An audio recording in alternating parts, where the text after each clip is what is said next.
All right, well, thank you so much, everybody, for joining us today. My name is Lee St. James, and I'm the VP of Sales and Marketing at GlobalDWS. Today, we're hosting a wonderful guest speaker from Australia. His name is Lee Martin, and I'll tell you more about him in a few minutes. But our webinar today is called Lessons from Australia, Robots Transforming ElderCare. So I'm going to do some introductions, and then there'll be a presentation on behalf of Lutheran Homes Barossa, which is where Lee Martin is the CEO. And then we're going to have our Q&A, and then I'll also do a wrap-up and share some of our upcoming events as well. So our guest speaker today is Lee Martin. He's the CEO and Director of Care at Lutheran Homes Barossa. I will be sharing this slide deck, and his LinkedIn profile is here. It's a very impressive CV, and most importantly, has been working with Lutheran Homes Barossa for many years now, but in particular with robots for over 5 years, and that's kind of what brought us together. So I'm very happy to have him as our guest speaker today. I am going to tell you a little bit more about where he's from. So you'll see that Lutheran Homes Barossa is about 45 minutes to an hour north of Adelaide in the south part of Australia. The population of the town is about 4,700 people. And if you've never had the pleasure of going there, I've now got South Australia on my travel wish list. So it looks like a very wonderful place to be. And I was told recently that it's a great wine valley as well. So I live in the Niagara region, so we'll have to compare wines, Lee, at some point. Lutheran Homes Barossa is, as many of your residents are sort of sharing the continuum of care from those in active living and sort of retirement home communities on the outside. And then this sort of brown building with the green common areas is sort of the focus of our conversation today. And I'm going to show you a sort of a black and white version now, where you can see where the robot docking station is, laundry, kitchen areas in the central, and then there are 120 residents, a staff of approximately 210 robots right now. It's approximately 1 kilometer from end to end of the hallway, so quite a long distance in terms of walking, and you'll hear more about the benefits of robots in helping alleviate the burden on staff through that explanation. And there are some kitchenettes. So in each area, there are kitchenettes, and that's also important in terms of how some of the delivery robots and some of the other things work. So hope that layout helps you understand the experience that Lee is going to share with us. In terms of introducing, why robots are transforming elder care and why Lee has been such a champion for them, it really kind of boils down to one major issue, I think, and that is the proportion of people that are on work-related compensation. So in Australia, they call it work cover. In Canada, it's typically something like Workers' Compensation Board. And our rate in Canada is 2.1%, but in Australia right now, it's about 3.8%, so almost double our rate. And that really, I think, has driven Lee to be a pioneer in this market. Maybe I'm sure there are other factors as well, but when you look at the numbers, it's quite staggering to think that there are basically, with a population of 26 million, there are basically 500,000 people on work cover. And that's about the same number that we have in Canada, but our population is closer to 40 million. So his vision is that robots will assist humans to do their work safer or more safely and efficiently. And so I think that's really aligned with what GlobalDWS is also thinking and has in our vision. So our company is a leading systems integrator. It's founded in 2013. DWS stands for Digital Workplace Services. And it's really about enabling the future of work. So we're helping customers to leverage the latest technologies to improve safety and sustainability. There it is right there at the beginning at the front, first bullet point, increase productivity, and also contribute to greater employee and customer satisfaction. And our commitment is to deliver efficient, affordable, and timely solutions for smart workplaces. GlobalDWS has expertise in many areas, but 3 areas that we really focus on are Internet of Things, or sensors, service robots, and artificial intelligence to deliver smart, efficient, and sustainable senior living. Our technology adoption model is very much aligned with, I think, how Lee has developed his approach to implementing robots and other technologies at Lutheran Homes Barossa. And so I really wanted to just introduce this as a concept. We can talk about it further at the end if there's time. But it really is about laying a solid foundation for enabling these different technologies by doing a digital assessment, developing a strategy for where you want to go with your technology, what's first, what's second, what's third, And then doing proof of concept, so trials. You'll hear a lot from Lee about how they've trialed different robots and how he's worked with the manufacturers and distributors to help really optimize the technology for his situation. And then, ultimately, this is a long journey. This is not something that, you just have, it's not like a silver bullet. You really do need to have a plan, and you need to then work through and implement the different technologies. And it really is about involving all of your stakeholders, staff, residents, family members, and probably even members of the community. The model that we use as a Microsoft Gold partner for over 8 years is this is a framework that Microsoft has, which is around what's called the IDEA framework, and it's about inspiring you. And so this webinar series is really part of this first component, which is really helping you as people in the elder care sector in Canada imagine a future state for your business based on some of the best practices and interesting, innovative ideas that are going on around the world. We then go into designing a future, and that is really about aligning your technology investments with your business goals. And we'll talk a little bit about that at the end. And really empowering everybody in the organization to see the value, to not be threatened by this new technology, but actually see it as enabling them so that you can achieve the outcomes that you desire. So with that as an introduction to our whole session today, I'm going to hand it over to Lee Martin now, who is going to be talking about what challenges they were facing, the need to think outside the box. He's going to introduce the robots that they're using in Australia. He's going to share a case study and then talk about some advantages and then the new challenges that he's facing and how he's moving forward with that. If there are any questions while he's speaking, please don't hesitate to pop them in the chat. And then at the end of his presentation, we'll open up the floor for questions. Over to you, Lee. Thank you very much, Lee. And it's very much a pleasure to be talking from Australia to counterparts over in Canada. It's very much a pleasure. Look, the whole thing about our project was really about dealing with risk and quality and safety, as in through our accreditation process and things like that. We need to, in our aged care sector, show continuous improvement.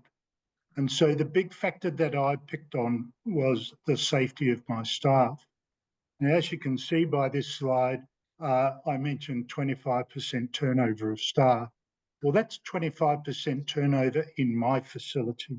But within the sector, aged care sector in Australia, we can have anywhere between 30 to 50% turnover of staff. There really is a lot of workplace issues with physical and mental workload, the fact that our residents are getting heavier, the fact that we're dealing with a turnover of residents due to people dying quicker in our facilities. And then we've got things like the pandemics and things like that happening, which had quite a large effect throughout our sector. We at Lutheran Homes Barossa refer to ourselves being in a regional area. We're 80 to 100 kilometres away from the major city of Adelaide. But when you start getting into the remote and very remote, that could be anywhere between 400, 500 or 1,000 kilometres from the nearest town, there are lots of issues about getting qualified staff to actually work in these aged care facilities. And it doesn't matter where you are throughout Australia at the moment, we struggle with technology because it's so patchy. Technology's increasing so rapidly. It's very difficult to keep up with where technology is going, particularly once you start talking about AI and things like that.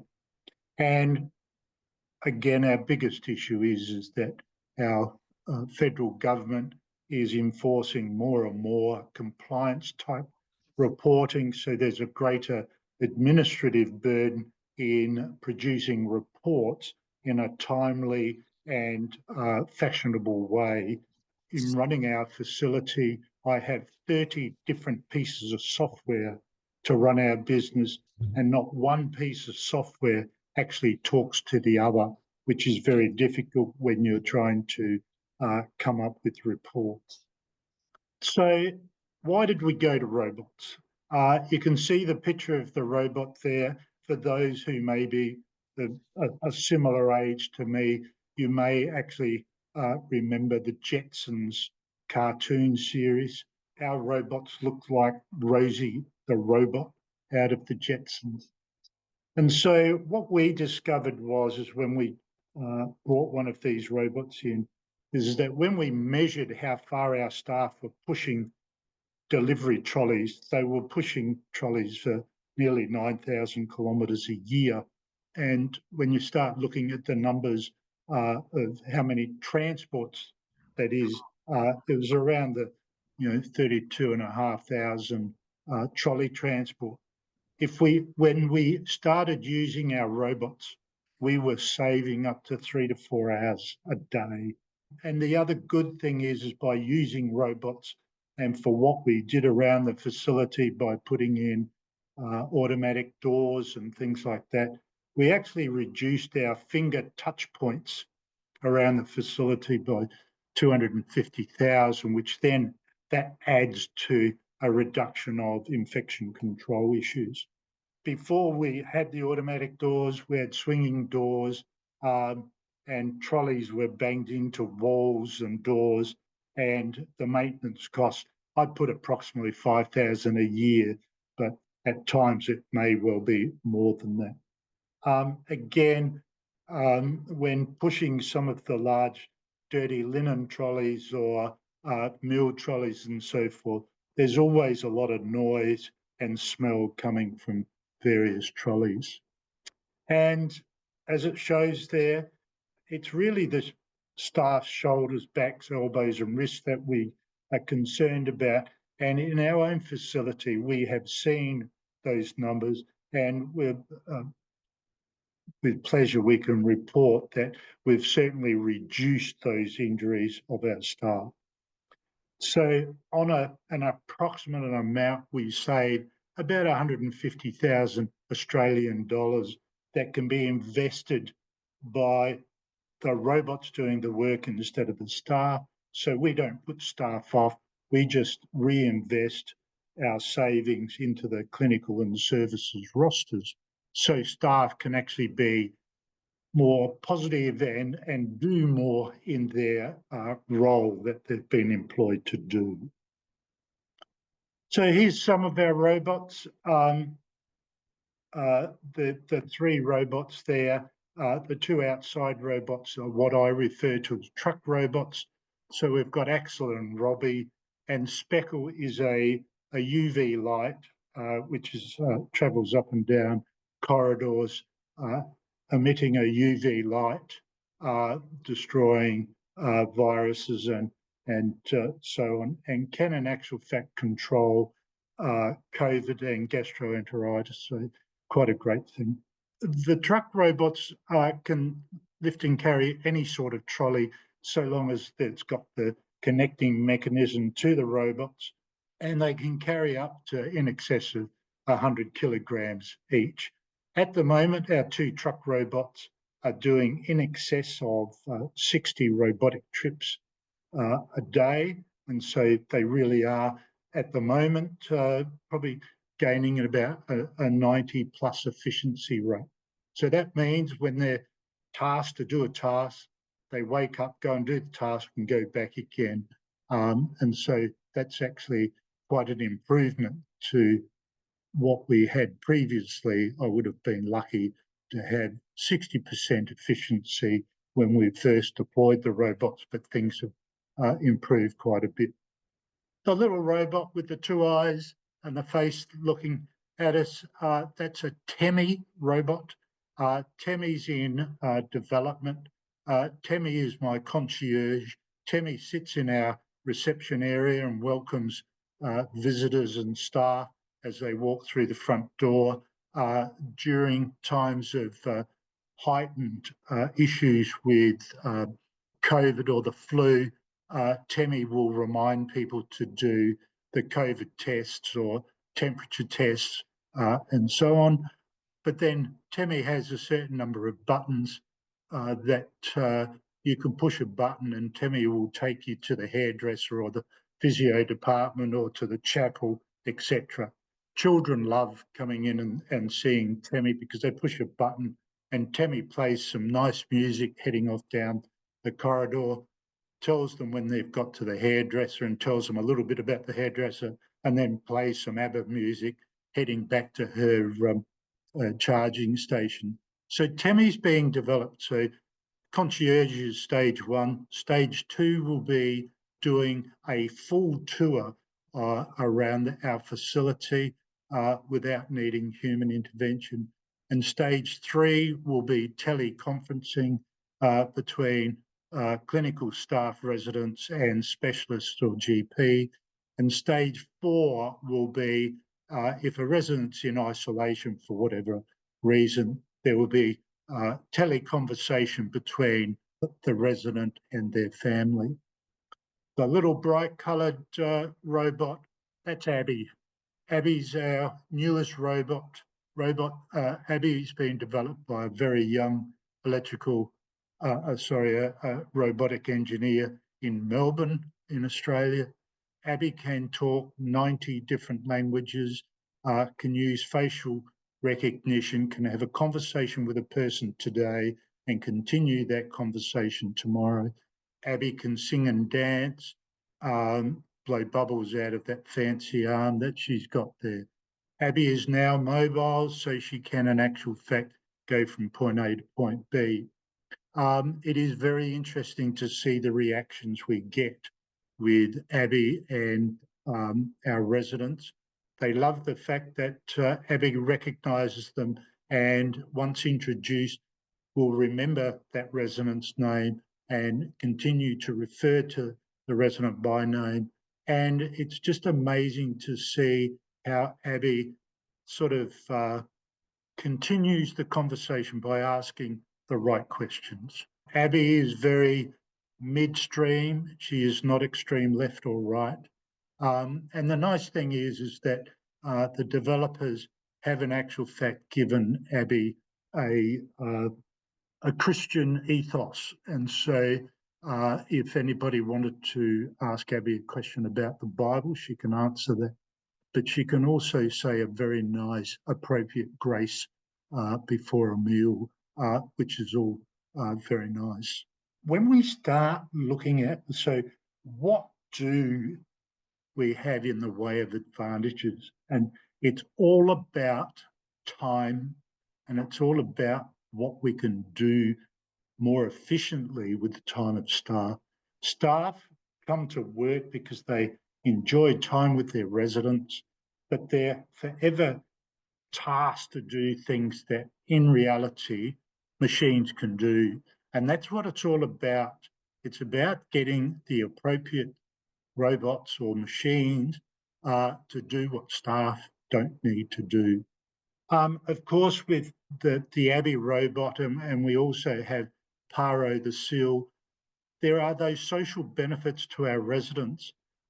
It just means that we can have an Abby roaming around answering everybody's questions, which allows staff to go off and do those care things, more personal things with residents. The Paro the seal is particularly good for stressed or agitated residents, but what we will find is that Abby will partake in some of that conversation and assist there.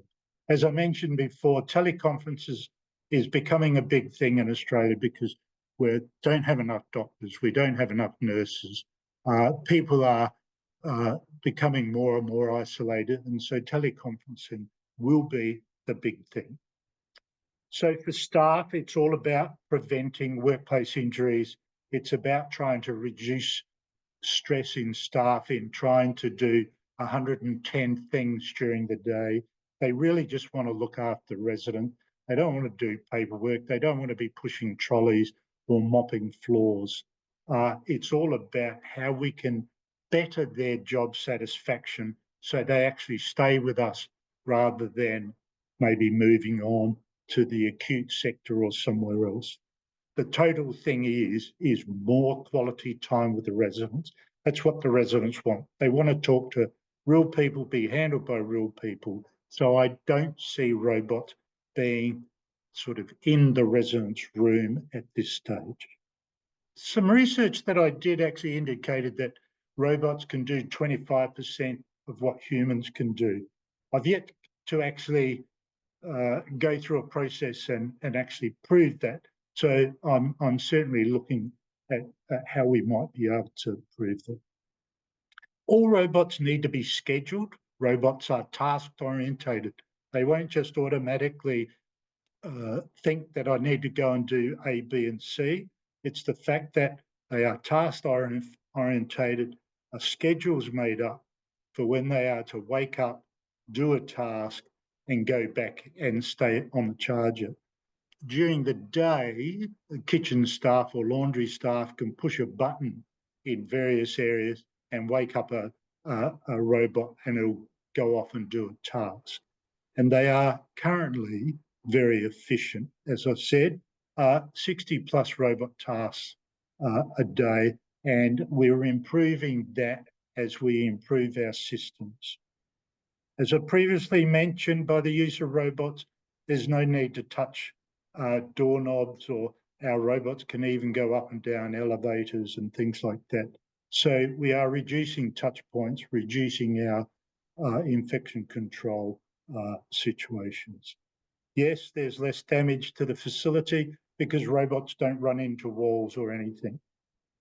We would like to think in years to come, we will have reduced staff turnover, which means that we don't need to use clinical agencies and pay their exorbitant fees.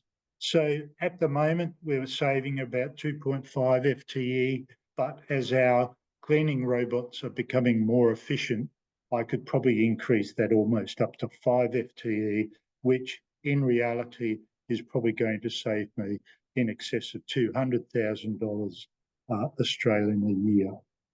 So what did it take? And I'm being asked this more and more because people, whilst they listen to my presentations like this, it really, it takes them to actually come and physically sit in our facility and just see how the robots are part of the environment.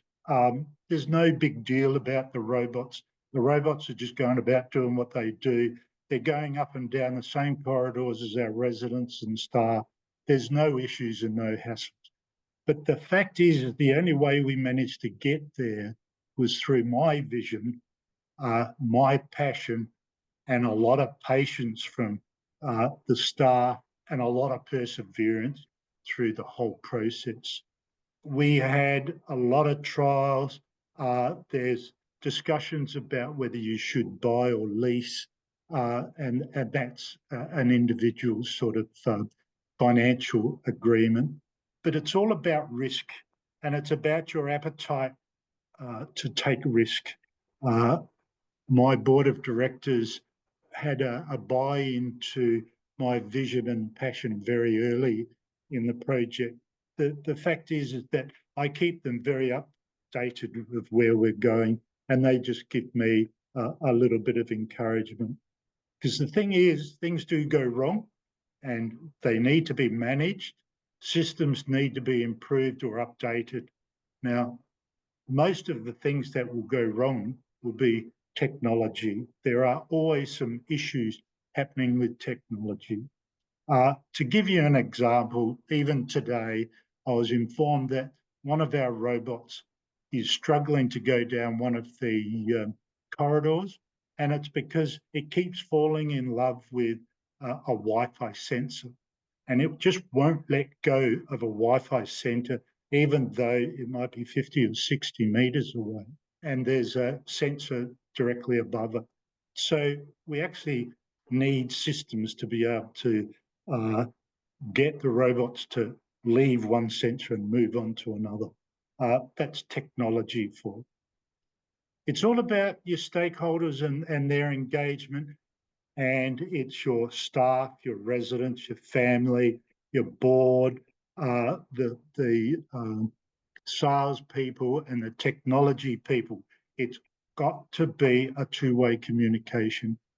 It's no sense in logging heads about all this sort of stuff. It's about keep the communication chains open and ultimately come up to a decision to move forward. Some of the things that we're finding is that some robots play music, others speak. Some of our residents think that the speech is a bit harsh. Sometimes they get sick of hearing a male voice and want a female voice. Sometimes the music may not necessarily be appropriate for the age. So all these things can be dealt with, and it's just a matter of going through that process. As with every project, there needs to be a leadership team. I'm just very lucky that I have my operations manager and catering manager that's very positive towards the project. And our robot supply and technician staff and our off-site major maintenance IT people all work very closely together to make sure that the project continues on the positive path that it is. So we didn't just get the robot and send it off down the corridor. We have, it all comes down to a lot of housekeeping needed to happen. We needed to get a lot of clutter out of our corridors. We do have some quite wide corridors, as in almost 3 metre wide corridors, but we have some corridors that maybe are closer to 2 metres wide. And the size of our robots really does make a difference. The Wi-Fi throughout our facility was probably our biggest issue. We had to, for quite some time, do heat maps of Wi-Fi almost weekly to ensure that we had 100% functionality of our Wi-Fi, because you only need one sensor not to be working properly, and it just sets off and a lot of robots get lost. We converted swinging doors to automatic doors. We put in technology from the robots to the lift and so on. And we allocated actual recharge stations for the robots. And in actual fact, we now have allocated space for our cleaning robots that can automatically dump dirty water and take on clean water, which makes the robots more efficient. Just like any area that uses robots or forklifts, we have signage throughout our facility, just keeping people aware that there are robots around. And we say that our robots are very polite because they won't run into anything. We have had 1 or 2 occasions where people, because they're either walking backwards or not looking where they're walking, walk into a robot, but there's never been a complaint about the robots. I keep my residents, my family, all involved and updated by newsletters, having meetings and so on.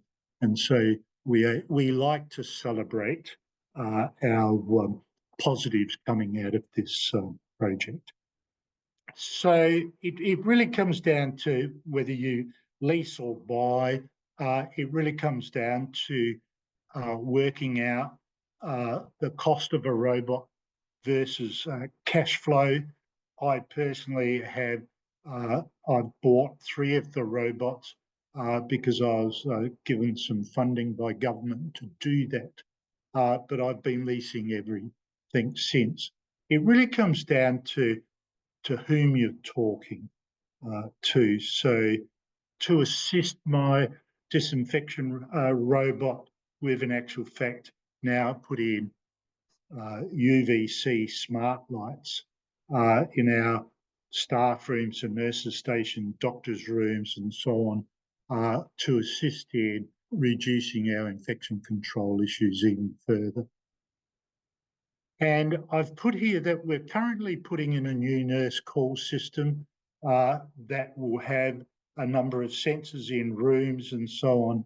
But as part of the nurse call system, I'm able to bolt on some extra software. And what we are doing is that the residents' clothing will have a naming label that will have a chip in the name tag. And so that means when a resident's wearing 4 pieces of clothing, I'll be able to track the resident wherever they're going, and we'll be able to set up some alerts that goes to our nurse call system. And if the nurses are too busy to attend a resident heading to the wrong door or into someone else's room, then maybe a robot can do that instead. So again, it all assists in the whole running of the facility. Just remember that there are maintenance requirements with all robots.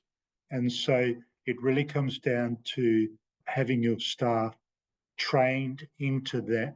We're almost at the stage, because I've got 10 robots, almost at the stage where I need to employ some sort of robotic technician to assist us with some of the maintenance and so on. I say again, it's all about Wi-Fi. We use Wi-Fi, but some of our robots speak to a server in the facility. Some speak to the cloud direct, and there's slight differences in how the robots operate, and particularly when it comes down to ensuring their location throughout the facility. I've also mentioned about the Wi-Fi sensors, so I won't go through that again. Look, it really comes down to, within the environment, just the simple things can in actual fact affect the sensitivity of some of the sensors within the robots. Shiny discs or metal, which are plumbing sort of inspection ports, or metal strips on the floor, doorways, tend to upset robots. We even, in one corridor, had windows either side of the corridor, and because of the way the sun came through those windows, it actually sort of confused the robot. And so we needed to put some tint on those windows to assist. And as I said, it's about housekeeping. It's about stopping your staff from putting tables and chairs and other equipment out in the corridors that robots will run into. I did mention about the voices. I'm very aware that the whole voice used in robots and so on is becoming a bigger and better thing. Through the use of AI, the voice can become more softer and present better. And it really is just a matter of using the right software and talking to your robot developer. I'm a firm believer that as yet, we haven't had robots specifically designed for health or aged care or whatever. Robots are specifically, I think, designed for warehouses that are smooth floor. It really comes down to, I would like to start influencing the developers of robots so they do in actual fact fit within the environment of an aged care facility. We have a standard height of handrails through our corridors here, and we sort of have a standard about how much noise, and really the robot designers need to start taking on some of those standards. Here in Australia, we have a big thing about cybersecurity, particularly with robots that are coming in from China or Asia. If they're talking to the cloud needs to be here in Australia, not in Asia or China. And so there's a lot of things happening there around ensuring that we maintain privacy and things like that. We use facial recognition to sign our staff in and out of the facility, and that facial recognition now is directly connected to our payroll system, which just makes life a lot easier. Thank you so much, Lee. That was wonderful. I'm just my mind is spinning with so many questions. The one thing I would say is I was so impressed when you started talking about the 4 different stages of what you expect I think it was with the Abby robot, what stages she'll go through, or maybe it was the Temi. I think it was the Temi robot, the concierge, and then the next stages. So you clearly have a roadmap that you're following, and I just think that that's really powerful. I'm going to stop sharing for a moment and open up the gallery and welcome people to turn on your cameras if you wish. I do see that there was a question. So this is a short video showing the issue with the handrails and the cleaning robot. So you'll see it's just a 12-second video. And you'll see that it doesn't quite come right close in to the edge of the wall, because the handrails are in the way. So that was the one. And then there's another one here, which I find quite loud, but there's no sound, but it's just showing a floor cleaning robot going into a stocking station. I don't know, Lee, if there was something else that you wanted to explain about what's happening with this situation. So this is the wet floor scrubber. So this is the robot docking, where it'll dump dirty water out of the robot, direct into a drainage system, and take on clean water out of a tap. So the big thing with the height of these robots is that due to the height of the robot, the robot actually sees the handrails as a barrier, and so if the handrail wasn't there, it'd be sort of 2 inches away from the wall. But with the handrail there, it's actually ending up 6 inches or 8 inches away from the wall. Okay. This is just okay. And then we also have so Lee has done a number of presentations like this. I'll make this presentation available in a blog post that I'm doing next week. And then also wanted to show an example of their, is it a monthly newsletter that you issue? And you always have a robot update in there? Yes, that's a monthly newsletter that goes out to the residents and staff. Okay. And the community. Great. Anybody have any questions for Lee? Could I make a comment? Please, yes, go ahead. One of the things that I didn't mention is that all our robots go into our dementia support unit. So I have a 38-person dementia support unit that is considered a secured facility. And our robots go in and out of there all day, and there is no issues at all with our dementia residents and the robots. Initially, when they were going through, we needed crowd control because all they wanted to do was touch them. But we are now using Temi and Abby robot and the SEAL to assist in the behaviours of our dementia residents with great success. And so the floor cleaning and the trolley robots are able to go in? We haven't got to putting the floor cleaner into those areas yet, but certainly the truck robots deliver and pick up trolleys, be it food trolleys or linen, dirty linen, and drop off clean linen throughout the day. And is there a particular order, like if you were to start over, because I think most of the people on the call really haven't implemented a lot of the task-oriented robots. Maybe they have Pero, or they have, you know, some sort of the robotic animals and things like that in the dementia area. But if you were to start, you know, now, what would you start with and why? It's actually either or. If delivering meals is an issue, I would do with truck robots. Or I think in actual fact, if you've got long corridors, whether they're carpet or shining, then look at cleaning robots. So start with the vacuum cleaner.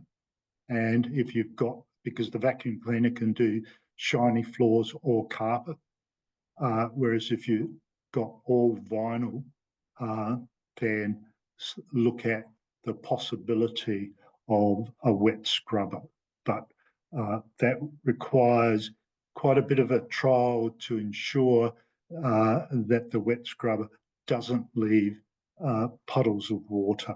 And so we only deploy our wet scrubber at night when there's no residents or staff generally in the areas that have been cleaned. And for the wet scrubber robot, it was connected to a drain system and fresh water was coming in. So was there a lot of infrastructure expense to make that robot work? Like how it just seems like quite an investment. You can't really do a trial of that without the drainage. Initially during trials, you can empty the containers manually and fill them up manually. But we were just lucky that we had a cleaner's room in where we were able to add the charging station. So it was only a matter of 2 pipes going through the wall. So it was actually wasn't an expensive task at all. Good. Okay. And that's after the fact. What I'm sort of suggesting is that if you're building a new facility, you need to consider maybe adding a couple of resting places for robots. Great, thank you. We have a couple of questions in the chat from Daryl. It said, did unions have any concern with the use of robots to replace their members? I have not had in 5 years a discussion with unions. I have never said in any presentation or discussion that we have introduced robots to replace staff. It is all about the robots are there to assist staff to be safer and more efficient at what they do at work. It is by no means, as in, a little bit of the money from the deployment of robots may have gone to the bottom line, but most of the money that we save go to ensuring that we've got enough rostered staff at meal times and in our care roster to ensure the well-being of our residents. Okay, Daryl, you're welcome to ask a follow-up if you like. I'm going to go on to the next question now. George asks, how do the robots access locked dementia units without allowing residents to pass by them out of the unit? Look, everybody had that fear that would happen, but the robots, we play with the speed of the robot. So wherever the robot goes, if it's a clear straight run, the robot actually goes probably faster than a normal walking pace. When it comes up to a door, it's very efficient.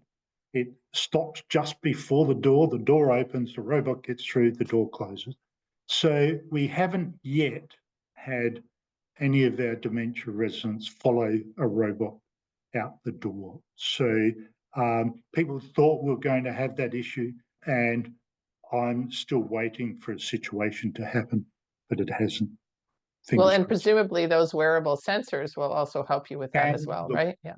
Absolutely. The wearable sensors will, get rid of all that sort of angst down the track. And then Minnie has a question. Were there operational policies that had to be updated based on the implementation of robots?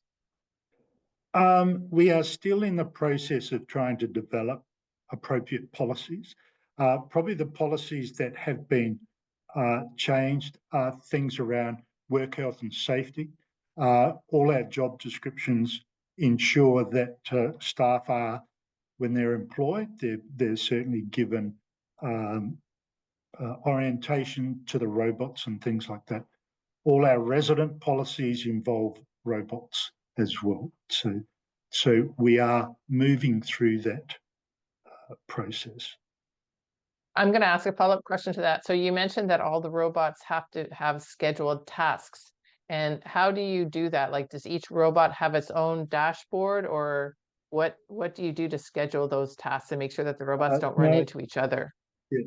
So it comes down to and I'll use the truck robots. So we have three main meals a day, where food is delivered to 4 kitchenettes. And so the staff now know by schedule which kitchenette gets their food first. So they wake up one robot, comes to the kitchen, picks up food, takes it to one area. Then they push another button, wakes up another robot. They come and take one to the other. And then they wait for the 2 robots to finish that task and come back. And we've worked out that our robots, on average, from kitchen to the kitchenette is about 12 minutes. And so we can actually very carefully task things to do that.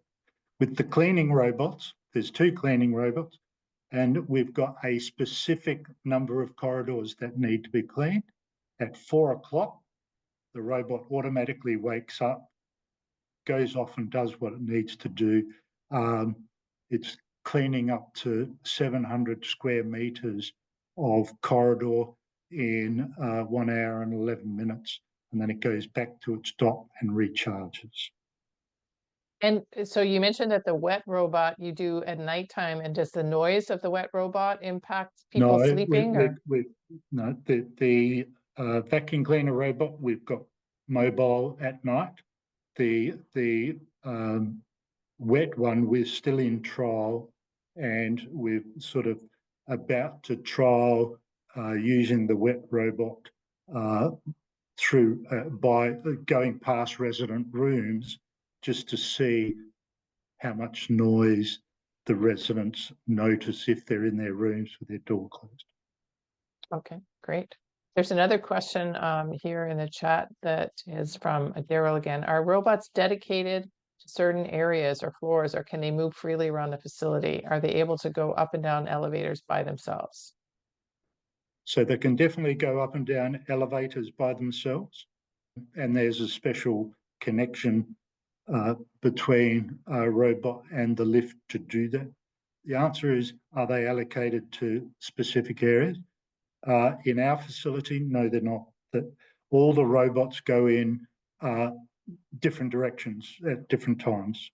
So if they're not delivering food, they're collecting dirty laundry from the 4 wings, or they're delivering clean linen or residents' clothes back to the wings. So the robots are all over the place from probably 6:30, 7 o'clock in the morning until 6 o'clock at night.